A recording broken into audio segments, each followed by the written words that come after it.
Bom dia a todos, muito obrigado pela sua presença. É com grande satisfação que realizamos aqui, por meio desse nosso encontro, mais um webinar do Comitê de Contratos Públicos sobre a nova Lei de Licitações. Tudo, como sabem, de iniciativa do Instituto Brasileiro de Direito da Construção, por todos nós chamado carinhosamente de IBDIC.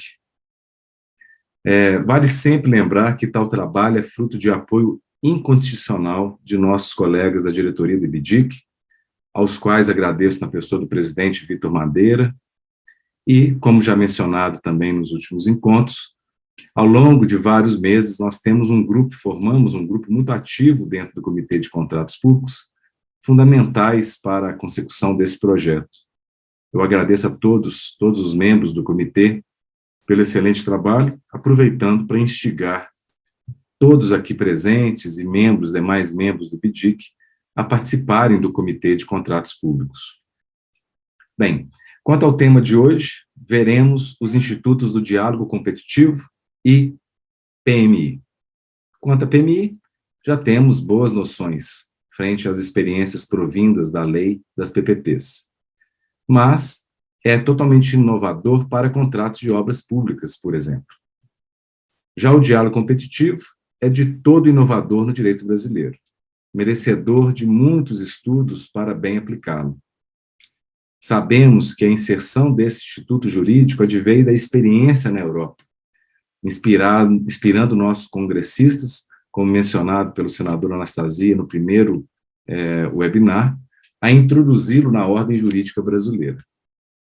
Para tais discussões, contamos hoje com a participação de Marco Aurélio Barcelos, doutor em Direito do Estado pela USP, mestre em Direito pela University College London, mestre em Direito Administrativo pela UFMG. Além disso, tem grande experiência prática, foi secretário do Programa de Parcerias de Investimentos da Presidência da República, do PPI, secretário de Estado de Infraestrutura de Minas Gerais e, atualmente, é diretor-presidente da Associação Brasileira de Concessionárias de Rodovias, ABCR. É mais oportuno ainda o convite à presença do Marco Aurélio, porque há 10 anos ele elaborou sua tese de LLM sobre o diálogo competitivo.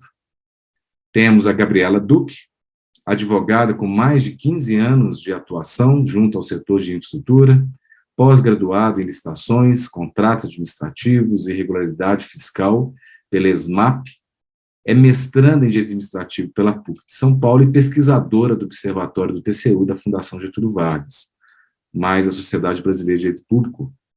Ela foi consultora jurídica da Unesco também no Brasil.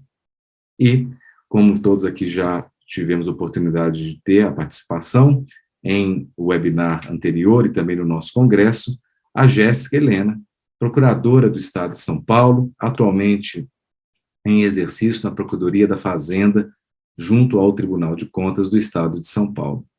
Ela foi secretária adjunta do governo e secretaria de Negócios Jurídicos no município de Ribeirão Preto e com excelente experiência acadêmica, que nós já todos conhecemos. Bem, então, caros amigos, primeiro, muito obrigado por terem aceitado esse convite do IBDIC. É uma honra enorme tê-los aqui conosco. O nosso trabalho de hoje será iniciado com a exposição do Marco Aurélio sobre o diálogo competitivo, seguido pela Gabriela, fazendo uma confrontação com a forma com que a nova lei o previu em seus artigos. Né? Depois nós entraremos em debates, incumbindo a mim o papel de mediador, e na segunda metade do nosso webinar, a Jéssica nos apresentará os principais aspectos do PMI para o direito da construção, seguido igualmente de debate entre todos os participantes. Convido aqui todo mundo que está nos assistindo a utilizar o chat para perguntas, as quais tentarei, ao longo do nosso encontro, selecionar alguma das questões, dúvidas, perguntas para direcionar aos nossos debates. Sendo assim, inicio, passando a palavra ao Marco Aurélio, e espero que tenhamos uma ótima manhã. Muito obrigado, Alexandre. Quero dar um bom dia, cumprimentar a todos. Sei que é uma honra ter a oportunidade de participar desse evento, do IBDIC, ao lado do Alexandre, das colegas Gabriela, Jéssica, e dizer que eu me sinto particularmente feliz, porque finalmente eu consigo justificar o objeto do meu estudo no Reino Unido quando eu fiz meu LLM. Né? Na época em que eu me dediquei a essa temática, era uma realidade muito distante do Brasil. E também, naquela mesma ocasião, uma das perguntas que eu fazia é como seria aplicado o diálogo competitivo, que então aniversariava 7 anos na União Europeia, como aplicar o diálogo competitivo na realidade brasileira. E a conclusão era, existem pouquíssimas janelas legislativas, pelo menos naquela ocasião, 2011, há 10 anos atrás, para que o diálogo fosse implementado, e finalmente nós temos um capítulo, nós temos disposições destinadas, orientadas a trazer o diálogo competitivo para a realidade brasileira. Já adianto que muitas das disposições da Lei 14.133, elas reproduzem o que hoje já consta da legislação da União Europeia, o que faz com que talvez haja pouca modificação da realidade normativa da União Europeia no ambiente brasileiro e que, portanto, os mesmos problemas que lá ainda são vivenciados, eles se tornem problemas que nós precisaremos enfrentar. E quero trazer aqui, na realidade, uma tônica maior a este último aspecto, os desafios que o diálogo competitivo certamente vão suscitar, como já vem suscitando aqui para todos nós. Eu elaborei uma apresentação curtíssima, brevíssima, tentando roteirizar alguns desses principais elementos, dessas principais características do diálogo competitivo. Eu vou me permitir aqui, Alexandre, dividir com todos. Então, é uma apresentação simples, sem grandes ornamentos, mas eu focalizei aqui em 3 perguntas. Né? Sob a ótica, sob a égide da legislação da União Europeia, só para destacar, né, hoje, a diretiva que regulamenta o diálogo competitivo, não só o diálogo competitivo, mas o processo de licitação na União Europeia, é a diretiva, né, do Conselho e do Parlamento Europeu 2014-24. Na realidade, é a diretiva 24 de 2014. Quando eu fiz os meus estudos na UCL, a diretiva que regia o tema, ela era a diretiva 18 de 2004, ou seja, 10 anos depois, nós tivemos uma reformulação do arcabouço regulatório sobre contratações públicas e houve, sim, algumas modificações relativas especialmente ao diálogo competitivo. Mas seja como for, tendo em mente essa diretiva de 2014, a gente pode identificar 3 perguntas que preciso... Peço desculpas aqui, porque é a questão do home office. Só um minuto para acalmar aqui a cachorrinha.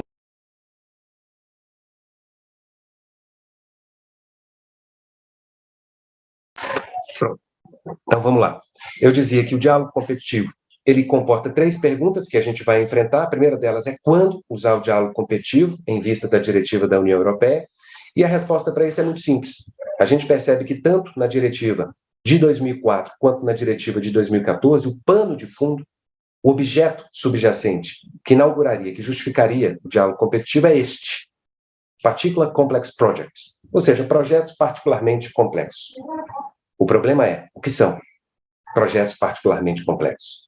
Antes de adentrar, aprofundar o que seriam esses projetos complexos, é importante ressaltar o que esta designação aqui comporta, o que ela significa. Significa que o diálogo competitivo não é uma panaceia, não é um instrumento aberto para toda e qualquer hipótese. Há um ônus argumentativo por parte do poder público para utilizar o diálogo competitivo, e esse ônus argumentativo ele vai ser concretizado no caso a caso. Cabe ao poder público, por conseguinte, dizer o que é um projeto particularmente complexo, embora a diretiva deixe alguns indicativos, algumas nuances sobre o que seria esse tipo de projeto, a exemplo do que acaba fazendo a nova lei de licitações. Na União Europeia, são projetos considerados particularmente complexos, embora essa é uma lista não exaustiva, e sim exemplificativa, aquelas demandas ou aqueles projetos cujas demandas do poder público exigem adaptações às soluções já existentes. Dito de outra forma, o produto de prateleira não se encaixa às exigências àquilo que o poder público quer alcançar. E o poder público, de outro lado, também não consegue identificar ex ante quais são essas modificações que deveriam ser implementadas sobre esses tais produtos de prateleira. Mais ainda, os projetos que pressupõem soluções e funcionalidades inovadoras. Aqueles em que a negociação prévia se justifica pela complexidade da modelagem jurídica e financeira. Há uma série de possibilidades para viabilizar o projeto. O exemplo que é trazido, né, na literatura da União Europeia é aquela situação em que o poder público ele pode tanto implementar uma joint venture, quanto pode fazer um contrato de parceria de longo prazo. As duas opções são factíveis. Ele não sabe qual é melhor. Na realidade, ele vai saber ao longo do próprio processo competitivo e do diálogo com os envolvidos. E 4, quando as especificações técnicas não são extraíveis a partir de referências padrão. Ou seja, há elementos técnicos complexos, sofisticados, mas eu não consigo me referenciar, por exemplo, nas normas da ABNT para dizer como cristalizar aquela demanda técnica específica da administração pública. Isso seria muito aplicável, por exemplo, em relação a projetos de tecnologia da informação. O que a gente extrai desses apontamentos, dessas orientações da diretiva quanto aos elementos que justificam a adoção do diálogo competitivo? Primeiro, o cenário é de uma assimetria informacional entre quem compra e quem vende. Eu não sei como eu quero, eu sei o que eu quero. De outro lado, a gente tem o mercado que consegue ou responder à pergunta de como fazer, ou tem condições de se articular e de se coordenar para pensar em conjunto, em ressonância com a administração pública, a solução a ser implementada. E é por isso que o que se reconhece como vantagem do diálogo competitivo é a possibilidade de a solução ser construída a partir das próprias discussões. O escopo da contratação, ele advirá dessa interface, dessa interlocução entre poder público e contratado. Seria mais ou menos como se você tivesse adquirido um terreno e quer fazer ali uma casa, mas não sabe direito qual é a casa que você quer fazer, qual é o projeto que você quer fazer. Você, de outro lado, não quer exaurir a possibilidade de um projeto com um único arquiteto, você contrata vários arquitetos, você contacta vários arquitetos e faz um processo seletivo entre esses arquitetos / empreiteiros. Aquele que te ofereceu o projeto mais vigoroso, o projeto mais entusiasmante, ele seguirá na competição, ou eles seguirão na competição, posso ter mais de um arquiteto, e como que no final do dia eu pergunto, eu consulto a cada qual o preço que eles imaginam para aquelas 2, 3 casas cujos projetos brilharam os meus olhos. O processo, em última análise, permite inovação. O que está em jogo é essa pauta inovadora, não necessariamente tecnológica. É possível, sim, aplicar o processo competitivo na realidade da União Europeia para obras públicas, para serviços de consultoria, e não apenas a inovação sob o prisma de tecnologia da informação, sob o prisma de um contexto, de um mercado específico relacionado a esse ambiente. Perfeito. Qual é o procedimento aplicado? Se a justificativa, se o pano de fundo é essa assimetria de informação e a possibilidade de construção paulatina e conjunta ao longo do próprio processo, qual é o procedimento aplicado? Existem 3 fases básicas definidas no âmbito do contexto europeu. O shortlist phase, o dialogue phase e o final tender phase. O que a gente entende pela parte de shortlistagem? Seria aquele momento em que você reúne os interessados e faz um escrutínio, uma avaliação quanto à aptidão desses interessados de seguir para a fase subsequente, que seria o diálogo propriamente dito. Ou seja, há uma equivalência relativamente a esse estágio de shortlist ou de lista curta, há uma equivalência com o que seria a habilitação. Os habilitados seguem para a conversa, seguem para o diálogo. E o que significa esse diálogo? Nós substituímos a mecânica estanque, em que aquele licitante apresenta a proposta consagrada, a proposta fechada, ou ainda, ele apresenta apenas os aspectos econômicos de uma proposta que havia sido concebida pela administração pública, é o que acontece em obras. A administração faz o projeto básico e licita aquele projeto básico, ou seja, ela já traz, em última instância, a solução que ela antevê, e ela espera apenas um input, uma contribuição sobre o preço daquilo. Na fase de diálogo, eu discuto, de início, quais seriam os requisitos, os elementos que vão desaguar num projeto básico trazido pelo próprio licitante. Em última instância, haja vista a fase do diálogo, eu posso ter vários projetos básicos na mesa. Todos eles aceitáveis, todos eles válidos. E uma vez que eu tenha identificado esse universo de projetos aceitáveis, eu migro para a fase final, em que eu consulto, em que eu obtenho uma proposta econômica daqueles licitantes. Então, cada qual traz a sua oferta, né, para usar a expressão do jargão, cada qual bida de acordo com a sua própria proposta e não de acordo com as propostas dos demais licitantes. Resumindo, em 8 tópicos, o processo. Eu inicio com o shortlist, eu convido aqueles que vão estar habilitados a ingressar tanto no escrutínio de habilitação quanto na fase do diálogo, ao número mínimo de 3 empreendedores, atores econômicos que podem tomar parte desse processo. O critério de seleção, de acordo com a diretiva, é técnica e preço.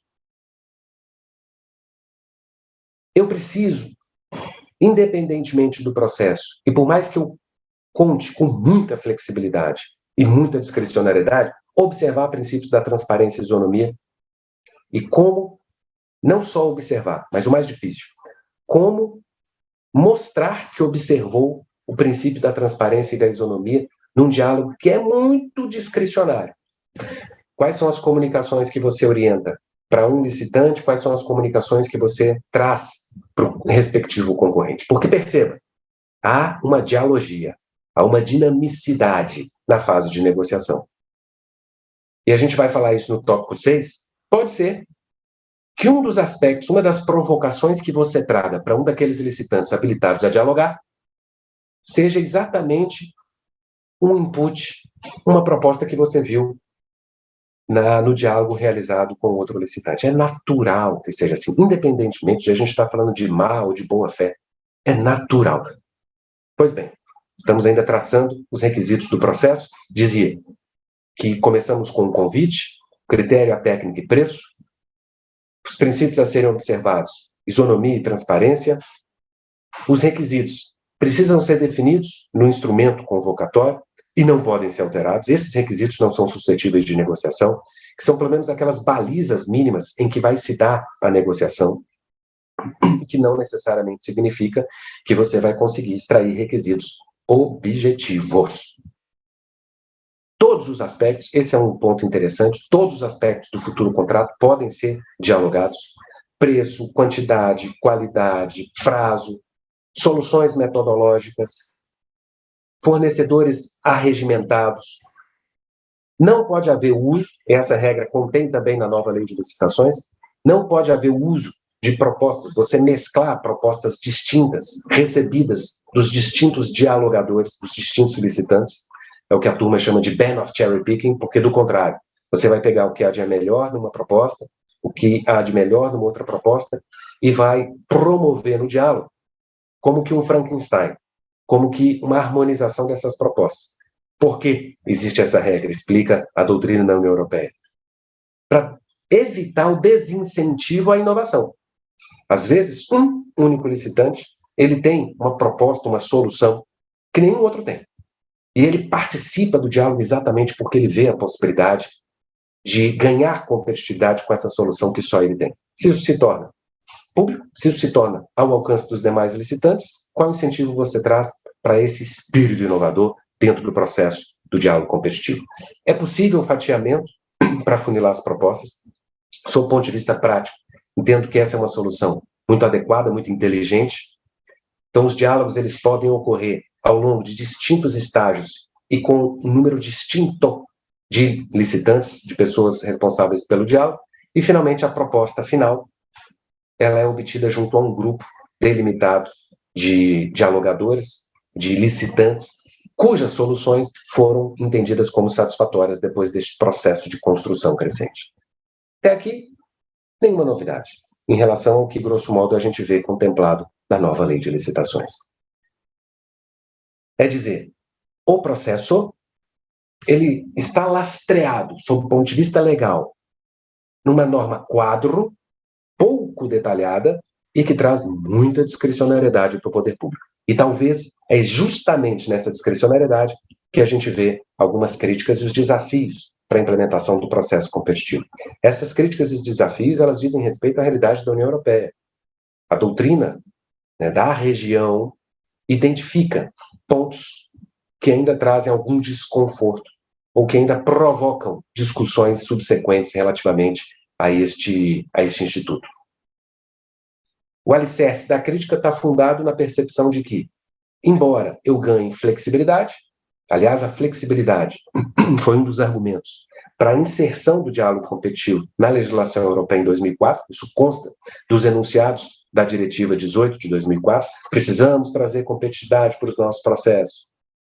A percepção, portanto, crítica a respeito do diálogo competitivo está em que, a despeito da flexibilidade, ela vem acompanhada de muita complexidade, é um processo complexo por si só e de muitas incertezas. Por quê? Primeiro, há múltiplas formas possíveis de usar o diálogo competitivo. A legislação não é exaustiva, como também não é a nossa nova lei de licitações.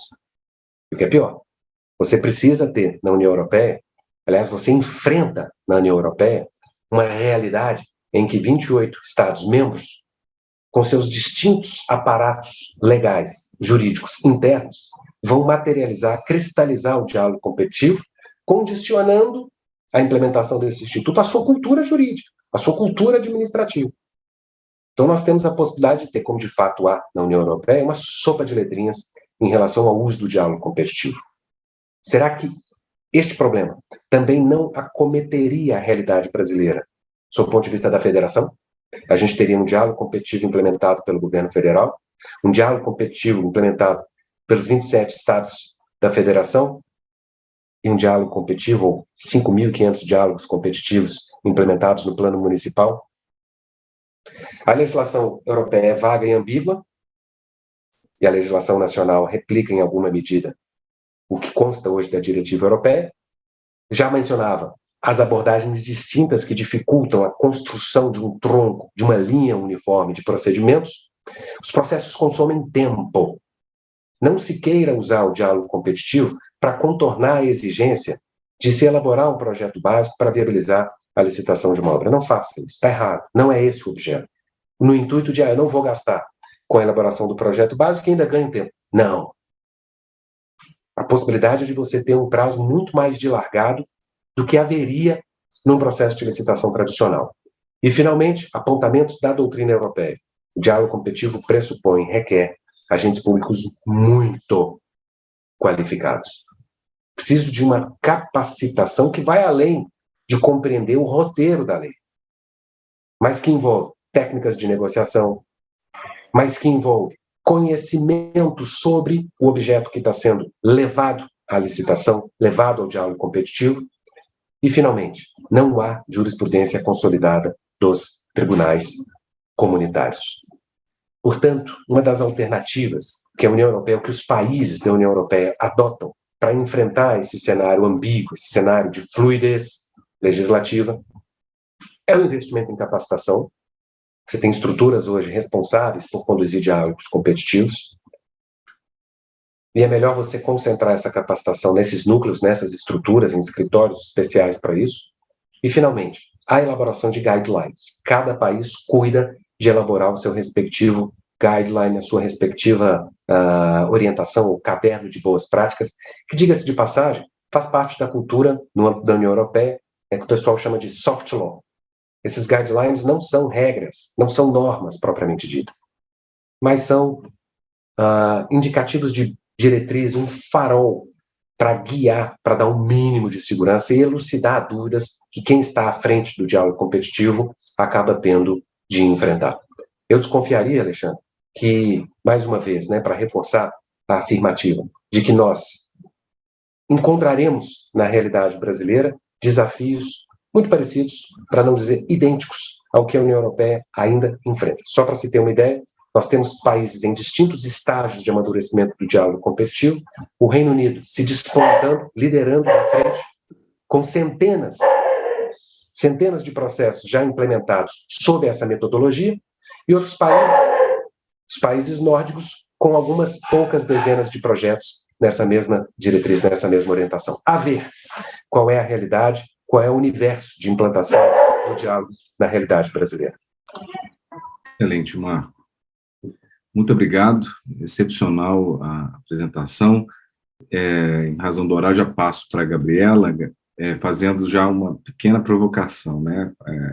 O Marco Aurélio conseguiu aí dar um overview, e me parece, Gabriela, você imagino vai tratar disso, que a nossa legislação, ela acompanha alguns desses procedimentos e pressupostos. Marco, se eu puder te pedir para tirar a apresentação, para que a Gabriela possa aparecer, eu te agradeço. Gabriela, vamos em frente. Primeiramente, bom dia, Alexandre, Jéssica, Marco, todos aqueles que estão participando e que não os vejo na tela, felizmente. Obrigada pelo convite, é uma satisfação grande estar aqui, mas foi-me dado um grande desafio de falar sobre diálogo competitivo na nova lei de licitações em não mais de 7 minutos. Mas vou dizer, já puxando aí o gancho da pergunta de Alexandre, ficou fácil, porque, na verdade, nós importamos esse instrumento, esse arranjo jurídico da União Europeia. E não há nenhum problema nisso. Foi assim com as PPPs, foi assim com outros tantos institutos que nossa legislação importou, e ainda bem que temos Marcos Aurélios, que vão lá estudar há 10 anos atrás o Instituto para trazer para a gente a experiência, né? E aí já... respondendo à provocação de Alexandre, sim, existe uma similaridade, ou melhor, é quase uma importação ipsiliteris desse instrumento pela nossa nova lei de licitações. Mas é importante que seja dito, acho que para iniciar essa exposição, que isso também só foi possível porque a administração pública brasileira, o Congresso, de forma geral, os atores, eles vêm caminhando talvez tardiamente, mas no sentido de uma atuação mais colaborativa da administração pública com o setor privado, ciente naturalmente de que a administração pública ela não tem condições de sozinha endereçar grande parte dos problemas, das demandas de forma geral da sociedade. Então, que bom que possamos importar instrumentos que, com todas as dificuldades, com todos os desafios, mas temos bons exemplos na União Europeia e vem endereçar alguns, eu não vou dizer problemas, mas grandes desafios aqui para aplicação. Mas, indo diretamente ao ponto da nova norma, da Lei 14.133, a gente tem dos 194 dispositivos, não sei se é exatamente isso, apenas dois que tratam do diálogo competitivo.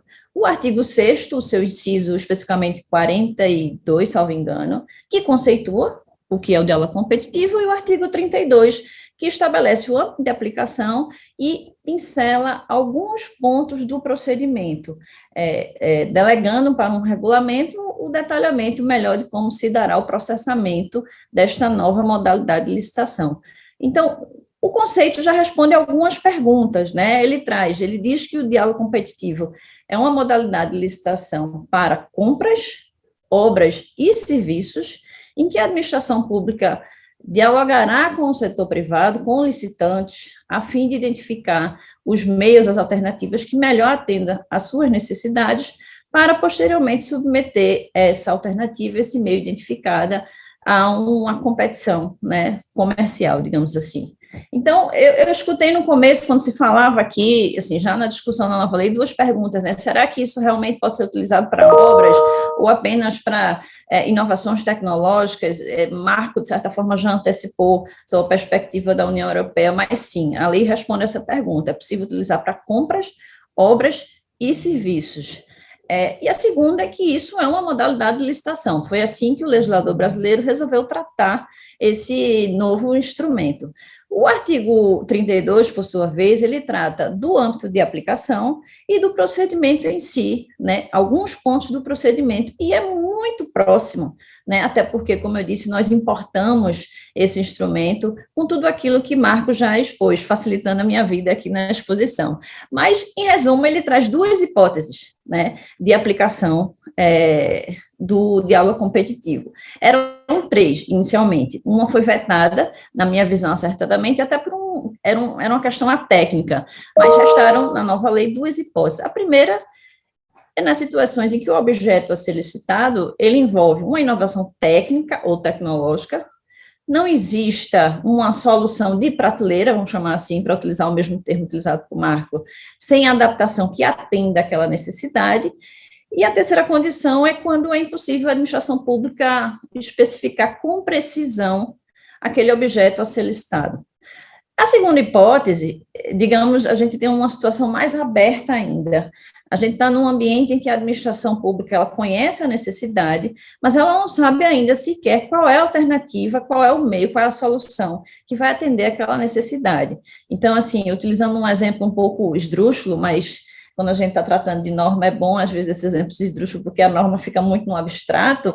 Na primeira situação, a gente tem, por exemplo, a administração pública que quer construir um túnel, mas que ali, por questões do solo, demanda uma solução de engenharia que ela não conhece, ela não consegue especificar, ela sabe que isso não está de fácil acesso, né?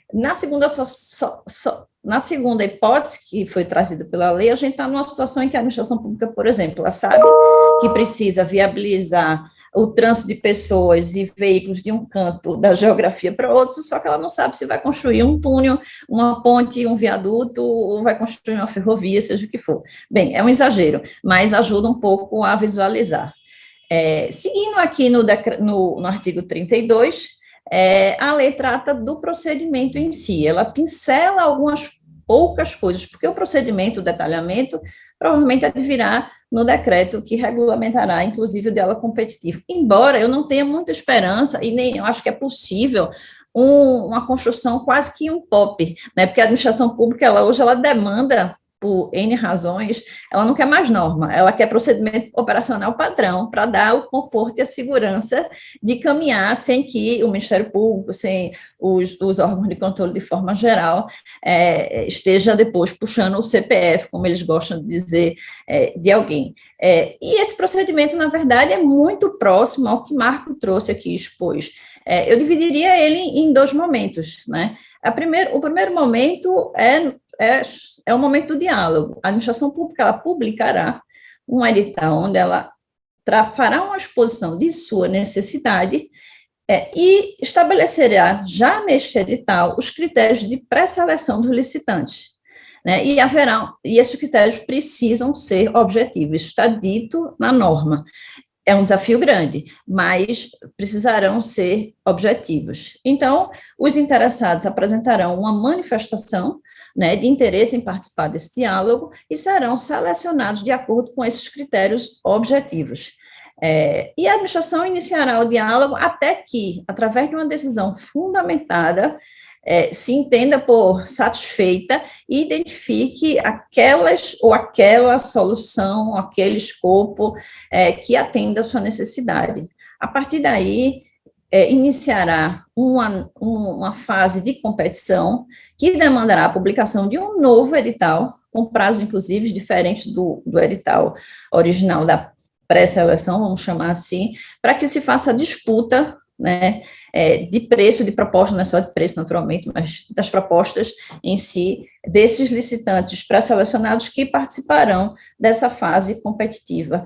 A norma ela traz alguns outros detalhes, como, por exemplo, as reuniões precisam ser gravadas, né, a comissão deve ser formada por, no mínimo, 3 servidores de carreira e pode ser contratado uma assessoria especializada, o que me parece ser bem aconselhado, considerando que muito provavelmente será utilizado diálogo para objetos de elevada complexidade. Mas ela remete o detalhamento a um regulamento que não acredito vai responder todas as perguntas, muito pelo contrário. Existirá, e eu acho que é intrínseco ao próprio instrumento, muita discricionariedade. E esse é um ponto, a discricionariedade no Brasil hoje assusta muito, enfim, por todo o ambiente de desconfiança, por toda a atitude dos órgãos de controle em geral, mas para esse desafio, eu gosto sempre de propor, né, 2 abordagens. A primeira coisa, eu acho que já foi pincelado para o Marcos, ônus argumentativo, né, ônus argumentativo. A insegurança do gestor, o que é natural e justificado no ambiente que a gente vive, ela pode ser muito superada quando se está claramente justificada né, expressa os motivos daquela tomada de decisão. E a segunda, processo, né? Processo é uma coisa que ajuda bastante a dar o conforto, vamos chamar assim, para o gestor público. Eu acho que tem um segundo desafio para a realidade brasileira, não sei se esse desafio também foi vivenciado na União Europeia, mas exigirá a aplicação desse instrumento, que eu sou um otimista, então eu acho que pode ser realmente não uma solução para muitas coisas, serão utilizados em casos muito específicos. Um outro desafio, que é o foco da administração. Percebam, é uma modalidade de licitação olhando para um resultado, né? E no ambiente que a gente vive é natural, existe uma postura da administração que olha muito para o processo, né? Que olha muito para as questões intermediárias. Então, o gestor vai se ver tendo que comparar duas soluções absolutamente distintas para solucionar um problema, e se ele não conseguir tiver o domínio, se ele tiver um olhar para o resultado em si, né, do que está sendo apresentado, ele terá muita dificuldade em tomar essa decisão, mesmo que assessorado tecnicamente, sobre o que deve seguir para a etapa competitiva. Bem, com isso, tentando cumprir o tempo, eu encerro a minha exposição acerca do diálogo na nova lei de licitações. Excelente, Gabriela. Bem, de fato, me parece que vocês foram unânimes aí na posição de que os desafios que são vivenciados na União Europeia serão provavelmente também os desafios aqui. Eu destaquei 4 dos maiores desafios: a falta de clareza da contratante sobre qual é a proposta que se busca. Isso, inclusive, me chama muita atenção, porque eu fico imaginando, se ela não tem a clareza, é o que o Marco indicou, isso vai gerar uma assimetria tão grande, como que ela vai tomar a decisão? Ela vai ter visões completamente diferentes. A segunda, eu elenquei, que é o elevado nível de autonomia das autoridades públicas, pincelado, Gabriela, pelo sentimento de desconfiança na realidade brasileira, desconfiança de todos em relação a todos, né? Talvez, Marco, no Reino Unido, isso seja mais bem aplicado, porque é um ambiente de mais confiança, diferente da Itália ou na Grécia, em que é um ambiente de menos confiança. Então, esse caráter da confiança, talvez é uma questão cultural, nós vamos ter que envolver os órgãos de controle, envolver a sociedade e as autoridades e qualificados. O terceiro, falta de pessoal qualificado para conduzir os diálogos. Se nós temos isso uma preocupação na União Europeia, imagina na nossa realidade brasileira, em que pese o governo federal ter gente qualificada, muito qualificada, e vem se preparando, e o Marco participou ativamente dessa formação, alguns estados também, como São Paulo, Minas, mas isso não é a realidade de toda a nação. E quarto, grande dispêndio de tempo e de dinheiro, que também a gente vem identificando que isso é um problema em qualquer lugar, na União Europeia e no Reino Unido. Eu não vou, como nós estamos, são 9h43, o tema é tão instigante, ele me arrebentou na programação original. Então, o que eu vou fazer? Eu não vou levar para o debate, como tínhamos tratado. Nós erramos, nós tínhamos que ter feito um webinar só sobre diálogo competitivo de 6 horas. Então, nós erramos, então mas nós temos que tentar alcançar o nosso objetivo. Eu vou passar para a Jéssica trazer as reflexões sobre o PMI, que, como a gente já avizinhou, ele, de alguma maneira, ele tem correlações com o diálogo competitivo. E aí, Jéssica, se você conseguir trazer isso em 10 minutos, nós vamos ter aí mais uns 5 a 10 minutos para podermos debater com algumas considerações finais de cada um de nós. E uma promessa, já fica o convite, para fazermos um webinar específico.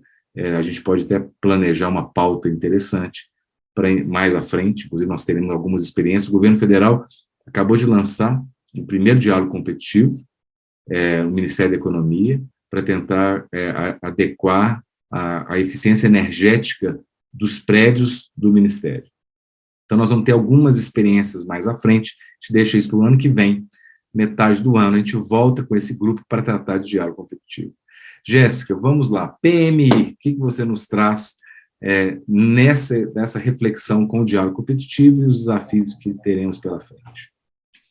Bom dia, Alexandre, Gabriela, Marco, a todos que nos assistem. Prazer estar aqui mais uma vez, uma honra. E vamos lá, 10 minutos. Vamos ao programa. Bom, os institutos tratados no webinar de hoje, eles vêm no contexto desse direito administrativo dialógico, em que há essa aposta num diálogo construtivo entre o poder público e a iniciativa privada, de modo a reduzir a conhecida e já dita assimetria de informações existente entre o público e o privado. E, portanto, esses institutos, eles trazem uma grande carga de desafios frente à realidade brasileira, frente à nossa cultura jurídica e também em relação aos nossos órgãos de controle. Então, vamos falar um pouquinho mais sobre a estrutura do procedimento de manifestação de interesse na nova lei, e aqui com a pretensão de não incidir numa repetição do nosso último webinar, que tratou dos procedimentos auxiliares na 14133. Bom, o PMI, ele é um procedimento auxiliar que ele pode ser utilizado pela administração para que a iniciativa privada realize estudos, investigações, levantamentos, enfim, apresente soluções inovadoras que subsidiam uma futura e eventual contratação pela administração. Tudo isso por conta e risco do privado.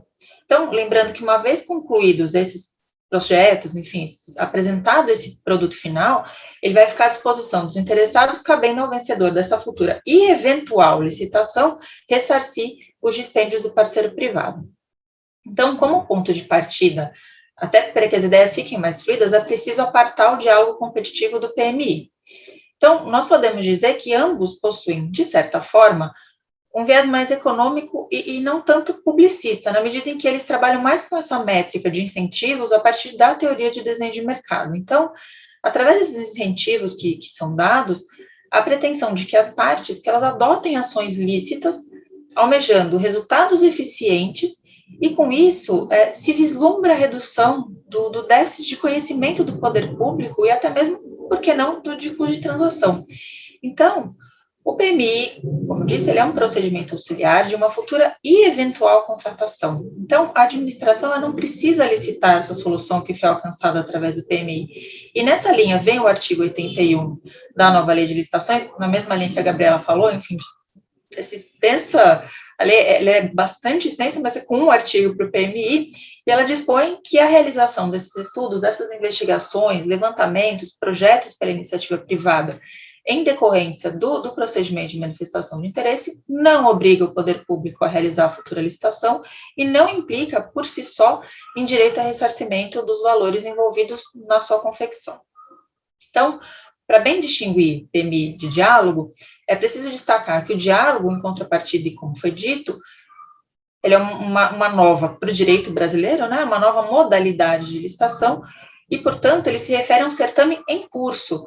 Desse modo, alcançada a solução na etapa de diálogo e obtido o vencedor na etapa competitiva do certame, a administração, como regra, e aí tirando hipótese de anulação ou revogação, ela vai efetivar a contratação. E aí, lembrando que a nova lei, salvo melhor juízo no artigo 71, ela dispõe que a revogação ela se dá por motivo de conveniência e oportunidade, resultante de fato superveniente, devidamente comprovado. Então, notem como os incentivos são distintos. No PMI, procedimento auxiliar, há, de certo modo, um risco maior envolvido, na medida em que sequer se tem certeza da futura licitação e do correspondente ressarcimento. Isso para além do risco da não seleção do estudo. Ainda nesse ponto, e em relação a esses dois institutos que, de fato, possuem grande sinergia, é preciso destacar que eles trazem um rompimento com a lógica do artigo 9º do 8666, segundo o qual o autor dos projetos ele não pode participar da licitação. E eu digo nos dois porque o PMI, ok, é um procedimento auxiliar, mas o diálogo também, ele vem com duas etapas bastante segmentadas, então, o que é evidenciado a partir da publicação mesmo de 2 editais, e com tudo de bom e que é ruim nisso, porque veja que não se há de negar que o autor dos estudos selecionados, tanto num como no outro caso, ele vai poder ter alguma vantagem competitiva no curso da licitação.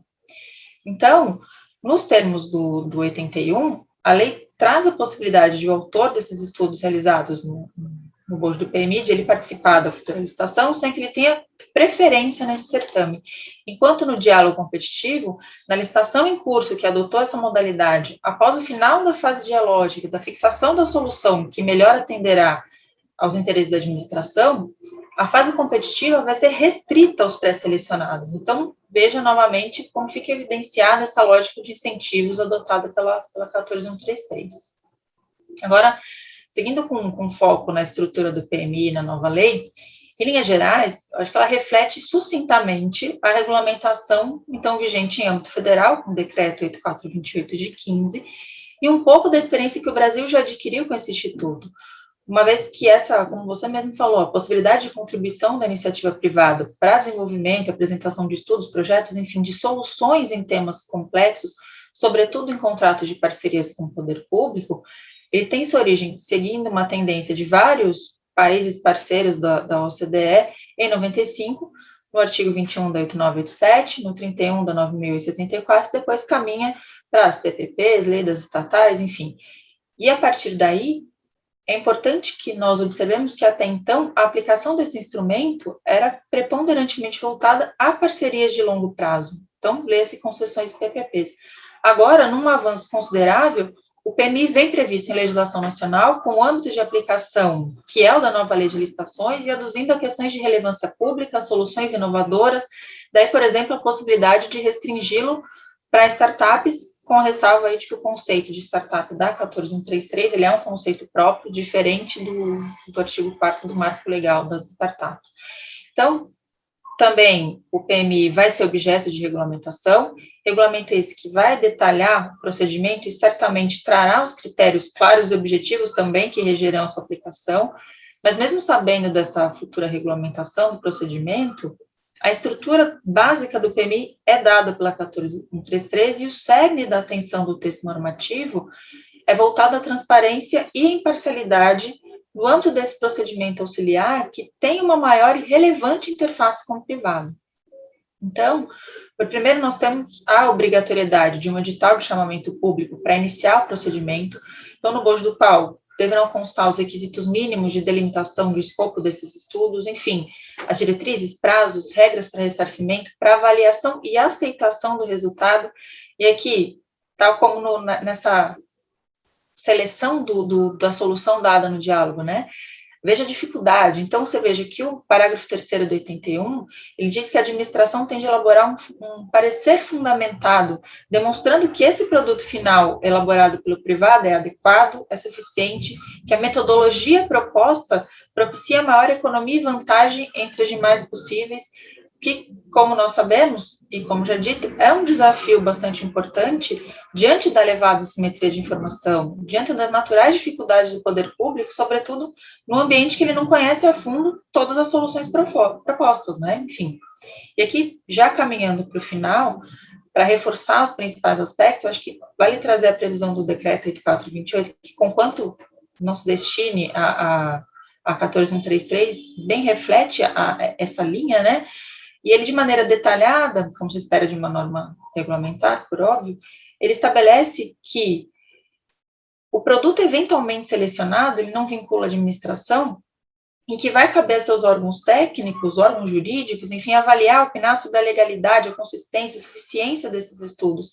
E aí vem essa mesma linha da 14133, dizendo, como eu já mencionei anteriormente, que a realização dos estudos, ela não obriga o poder público a efetivar a licitação, ela não implica em direito a ressarcimento, e mesmo na hipótese de que seja realizada essa licitação e utilizado o estudo, não tem direito de preferência do seu realizador, e 2, a remuneração, o ressarcimento, ele vai ser pago pelo vencedor da futura licitação e nunca pelo poder público. Então, mesmo com uma nova disciplina normativa, o PMI, eu creio que ele vai seguir lidando com algumas dificuldades diante mesmo dos riscos envolvidos nesse procedimento, da ausência de garantia de futura licitação, da ausência de garantia do próprio ressarcimento, da dificuldade de estabelecimento de critérios objetivos para a seleção.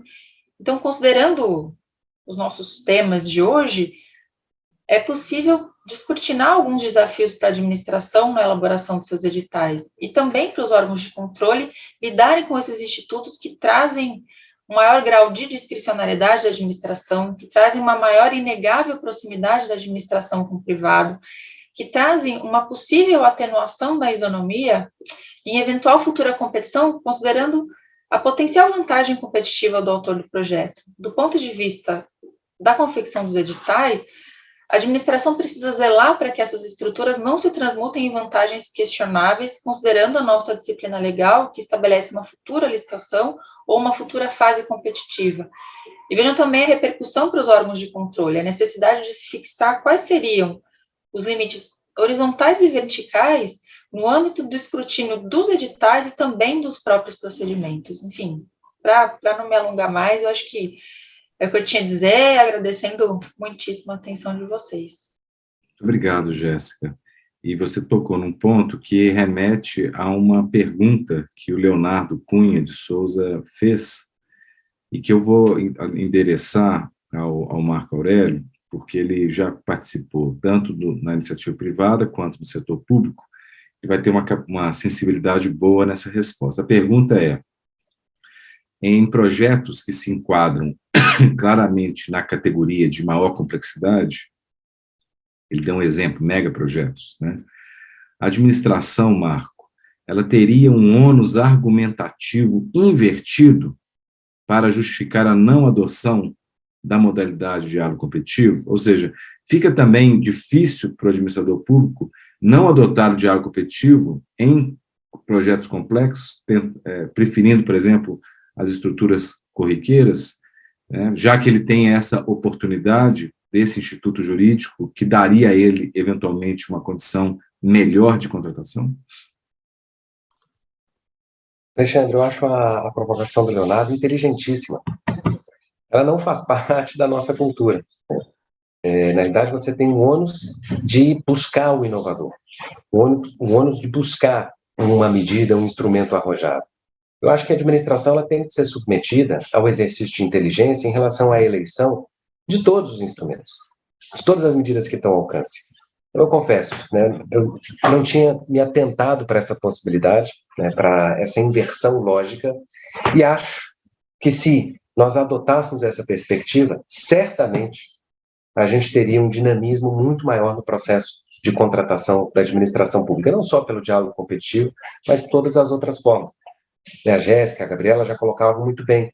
Nós somos forjados para ter uma postura, uma abordagem padrão, que nos traga conforto. Então, se já tem um parecer padrão, uma minuta de edital padrão, uma minuta de contrato padrão, é assim que a maioria dos processos eles são realizados.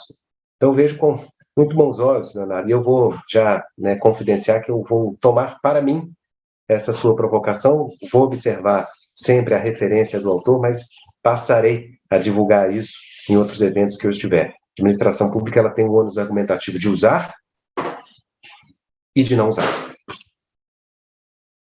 Excelente, eu tenho essa mesma visão.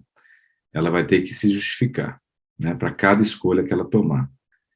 Se tem mais um instrumento jurídico que pode trazer benefício, ela vai ter que explicar por que ela não escolheu. E, Gabriela, eu vou dirigir a você a pergunta do Arthur. O Arthur fez que é a mesma dúvida que provavelmente todos nós temos quando se trata de diálogo competitivo, né? A questão dele é a estimativa do orçamento estimativo de custos, porque, ao que parece, né, só haverá uma noção mais clara com a evolução dos diálogos. Então, nas suas pesquisas, nos seus estudos, como é que você se deparou com essa questão? E, obviamente, se fica aberto tanto a Jéssica quanto ao Marco de complementar essa resposta. Olha, é um desafio grande, né? E a gente tem que colocar, talvez, essa pergunta em perspectiva no tempo do procedimento em si, né? Do processo em si.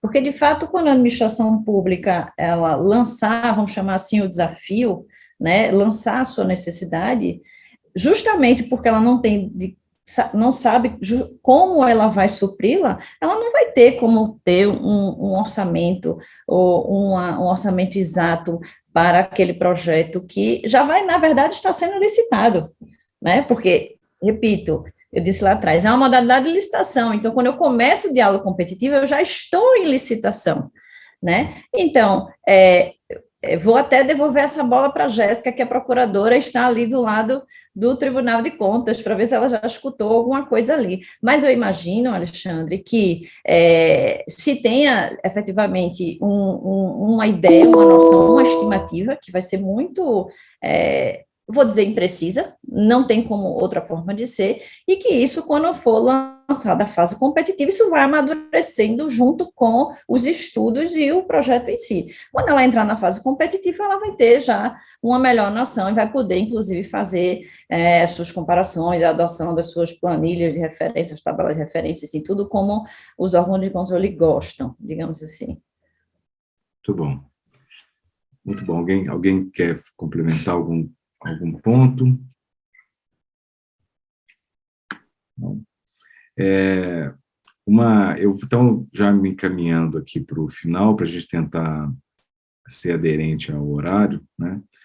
Eu destaquei nesse nosso encontro algumas recomendações que eu extraí das apresentações da Jéssica, da Gabriela e do Marco Aurélio, tanto para o diálogo competitivo, e que, em algum aspecto, Jéssica, você mencionou, serviria também para as PMIs, mais especificamente nos casos de obras públicas, né? Primeiro é a utilização de critérios objetivos e claros para a gestão, para selecionar, para que nós possamos selecionar projetos, né? O segundo é um treinamento de pessoal qualificado para realizar os processos de diálogo com eficiência, equidade e transparência. O Marco mencionou uma questão que me chamou muita atenção, que não basta ser transparente, você tem que deixar evidenciado que está sendo transparente, né? Que é dificílimo, né? Ainda mais com o ônus da prova quase que contrário na visão dos órgãos de controle em relação aos administradores públicos em geral e o setor privado.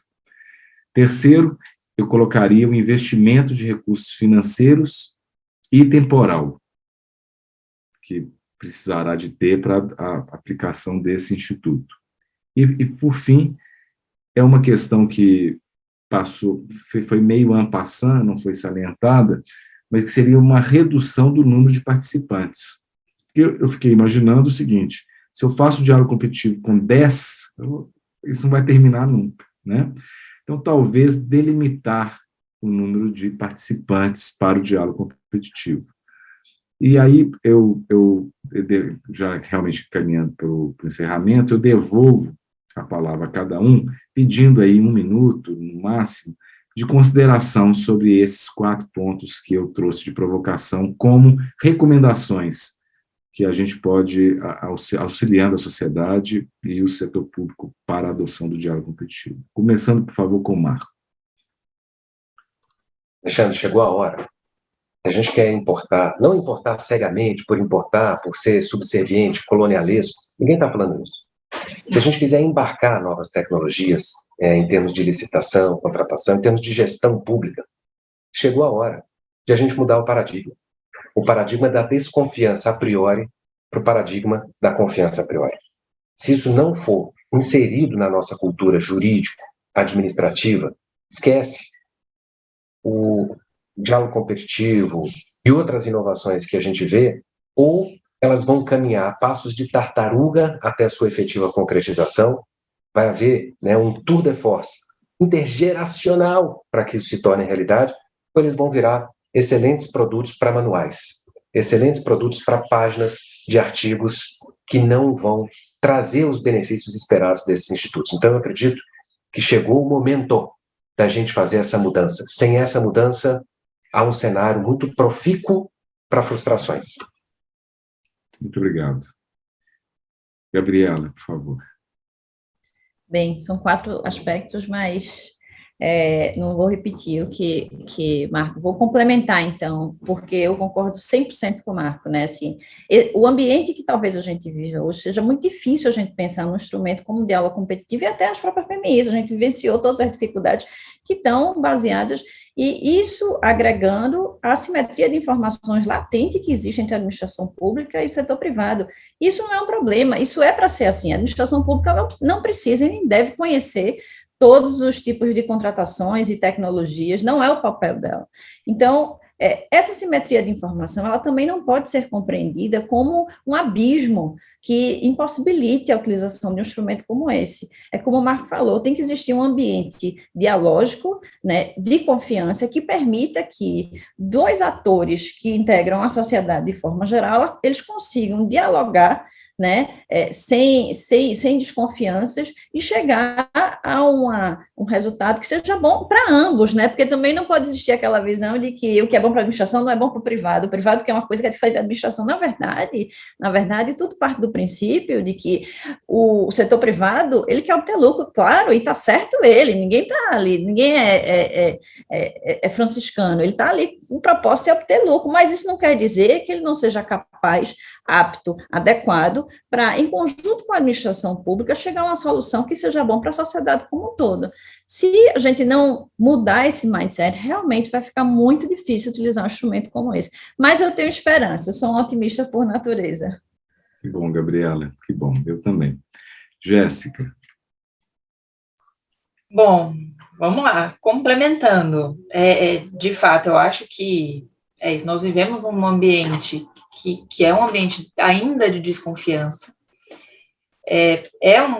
Pela experiência que eu tenho com o PMI, e acho que isso vai se repetir com o diálogo afetivo, acho que as pessoas, os gestores, eles ainda estão muito inseguros. A gente viu a primeira experiência, acho que a tua proposta é perfeita, vamos ver ano que vem para ver o que aconteceu, porque vamos ver como os órgãos de controle reagiram, como vai se dar essa jurisprudência, e os gestores vão se animar de fato a usar, né? Acho que aí das tuas preocupações, elas são relevantíssimas, de fato, a administração precisa ter pessoal qualificado para conseguir selecionar, precisa ter pessoal qualificado para conseguir dar os critérios objetivos. É isso, a pergunta do orçamento ok, diálogo, você tem duas fases, quando você entra na etapa competitiva, eventualmente você consiga trazer os elementos que a lei exige, mas, de fato, a gente precisa mudar a forma como a gente vê, como a gente encara os instrumentos daqui, enfim, como a gente vê o privado para poder bem aplicar. E aí, para fazer uma parte, você veja que quando você fala de você ir afunilando, né, os estudos no curso do diálogo, enfim, a nova lei, a nossa lei, né, ela traz essa possibilidade de você ter etapas sucessivas, mas uma grande questão que já se coloca em muitos webinários, enfim, é possível a gente excluir participantes no curso do diálogo? Porque quando você faz a pré-seleção, aqui no Brasil, entra quem cumprir os requisitos de pré-seleção, não é uma shortlist. Você cumprir os requisitos, você entra. E aí, no curso da etapa de diálogo, é possível excluir? Não a solução, mas o licitante? E isso está sendo bastante discutido, e a tendência é de que não, a lei não prevê, você pode eventualmente, sei lá, um licitante que seja desidioso, perca o prazo, ele só está ali para garantir que vai participar da etapa competitiva.